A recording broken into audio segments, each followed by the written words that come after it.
Welcome to CSU News.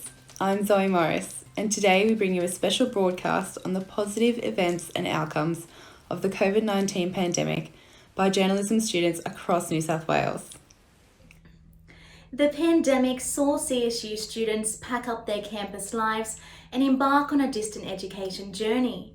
Joe Kasalo has more. While I am counting down the days until everything goes back to normal, something that quarantine has allowed me to do is to try something that I've been putting off doing for years, and that's studying entirely online. I understand that studying from home is different for everybody. Some people love it and some people hate it. Personally, I've always sort of been in the middle. I've usually done 2 classes at uni and 2 classes online. But doing a semester entirely online was something that I always wanted to try. I just had 2 main issues. 1 was managing distractions, and 2 was staying motivated.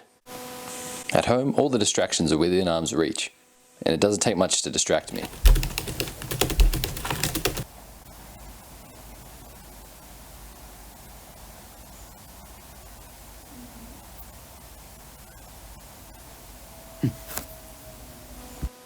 So what I've decided to do is put everything in a drawer and keep it out of sight.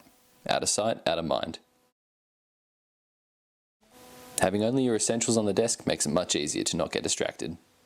My next concern was staying motivated, and to combat this, I started journaling all the things I'd need to do the night before. This gave me a clear outline of what needed to be done that day, and stopped any surprises jumping out at me. I've also felt it important to take consistent breaks, getting out and exercising, skateboarding, walking, doing whatever just to take your mind off it for a bit. Although studying online has been a little different to what I expected, it's been a good, sometimes challenging experience. Thank you, Joe. And now to the Northern Territory to gain insight into how Indigenous Australians are dealing with the pandemic. Western Australian and Northern Territory communities have caught up with the global catastrophe. COVID-19 now appears to be spreading through the West Australian community. Restrict travel into remote Indigenous communities to prevent the spread of the coronavirus. Reminiscent of colonisation, at the onset of the COVID-19 pandemic, many Aboriginal people made the independent choice to return to homelands in remote areas.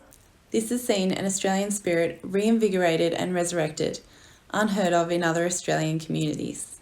In the Kimberleys, home to 30,000 people, over half of whom are Indigenous, family violence was down 29.7% according to Western Australian Police. There was also a reduction of 40% of alcohol-related violence from March 1st to April 5th. This is more than twice the percentage fall in alcohol-related violence in Perth and by far the greatest drop in any country region. According to Section 175 of the Western Australian Liquor Act, 18 communities in the Kimberleys have adopted a totally dry policy, providing opportunity for individuals to reconnect to country.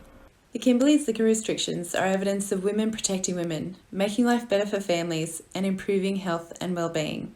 The Kimberley communities have evidenced how connecting to country unites communities and creates a sense of self and strength in individuals. Surely all Australians can learn from our ancient custodians on building a strong Australian character through connecting to country. Stay out on country. Don't move back and forward to town, it's not safe no more. Go hunting and fishing, but only with people you live with. This won't last forever, but we gotta do it to keep our mob safe and alive. I'm Zoe Morris for CSU News. Thanks, Zoe. Since isolation began, people have been keen to get outdoors. I speak about the importance of fresh air during this time. Stressed, unmotivated, lack of concentration. Every student, employee, in fact everyone has felt these things before. And recently, with an influx of people working and studying from home, they've been at an all-time high. Well, it seems the key is to get outdoors. A study from the Wall Street Journal says a simple walk can decrease stress, while other studies say it can increase positive moods, increase blood flow to the brain, and the ability to retain information. This isn't just to do with getting fresh air, but it's been proven that taking time out of our tasks and getting into nature and taking in our surroundings can increase creativity and memory. So let's see what some students have to say about this. I have found that the ability to go outside is really beneficial, just being able to move around, get some fresh air, just do something different from being stuck inside. Lately with the Easter restrictions, that's been a huge positive for me, especially now that I'm able to socialise a bit more, catch up with friends, and now I can even start training, which is awesome. But when I do need a break, when I come outside, it's usually because my dog's here and I love her so much and we play together and she makes me happy. Being able to go outdoors benefits my learning as I'm able to clear my head and get some exercise in before going on and continuing with my work. It also makes myself more productive and gives myself time to process the work that I have done and also process what needs to be done so that I can keep on top of all my university work. Sophie Galante, CSU News. Thanks, Sophie. And while we're all spending more time outside, we may have noticed teddy bears perched in windows. I have the scoop on why. As COVID-19 forced everyone into self-isolation, a new craze emerged. Forget TikTok and baking, families have taken to the streets to hunt for teddy bears. Blue Mountains residents Marchie Hart and her daughter Lana have participated in the teddy bear hunts and say the activity has provided a boost for community spirit. It's been wonderful to see how people get on board and help each other. I think it's been great for everyone, for the people that put the teddy bears, for the people that walk and count the teddy bears. It's been a great way to show that we're all trying to keep each other sane. The trend has become a worldwide sensation, with people placing teddy bears in their windows for children to find on socially distant strolls. Teddy bear hunts have continued even after the ease of self-isolation restrictions. I think they would be very enjoyable if they continued. Teddy bear hunts have provided a good distraction from the news about the virus, which has been overwhelming for children and parents alike. Children that have gone and looked for their old teddy bears to put on the windows, to walking on the street and counting them. I think it's been a great distraction and a fun activity to do together. I'm Emily Minney, this is CSU News. Very cute. With social distancing measures in place, events from across the country have either gone completely online or cancelled. Sydney's Philharmonia Choir have conducted a performance online via Zoom, and Zoe Morris has more.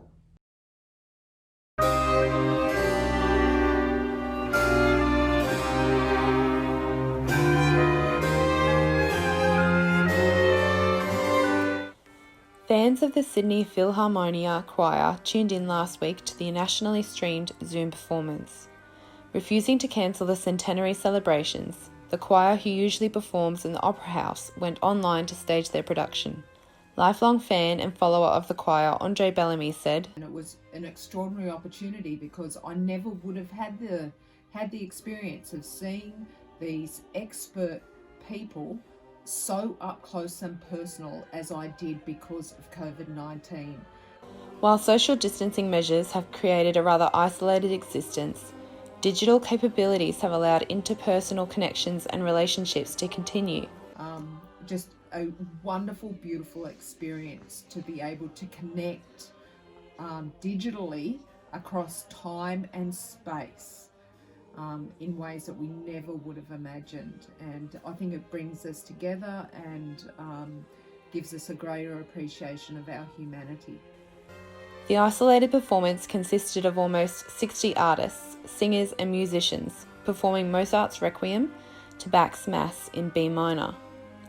With the prospect of prolonged isolation measures and perhaps a second wave of the pandemic, most people are motivated to establish and maintain communication across the digital chasm.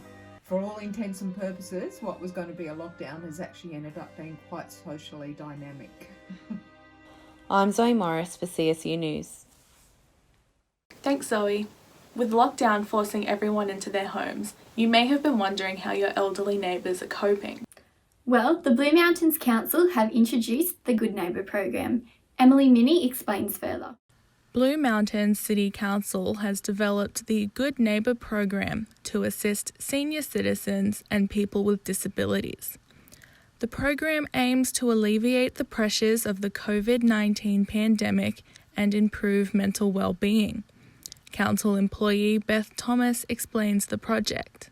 They launched a calling card that gave neighbours a really easy way they could reach out to people they may not know and say, if you're elderly or disabled or self-isolating for health reasons, I'm your neighbour, I'm here to help, here's how I can do that. So we partnered with a not-for-profit organisation called the Rapid Relief Team, and we've organised emergency food boxes to go out to those who are isolated and vulnerable. To be a good neighbour, visit the Blue Mountains City Council website and download the calling card. Fill out your name, address and phone number and list the ways you can help. Then leave it in your neighbour's letterbox. Information about the program has reached over 40,000 people in the Blue Mountains with no paid advertising. Resident Denise Roberts found out about the program through word of mouth and believes it will be beneficial to the community. Now I can say yes, I have heard of the program. I'm not unfit, I drive, I walk, but I do know lots of people that could use it and hopefully would use it. The program originated in neighbouring council region Penrith. They then shared their ideas with the Blue Mountains. You know, we benefited from the fact that we have a good relationship with our neighbouring council and it was something they'd found valuable. I'm Emily Minney. This is CSU News. That's all for the program today. Thanks for watching and stay safe. I'm Zoe Morris and this has been CSU News.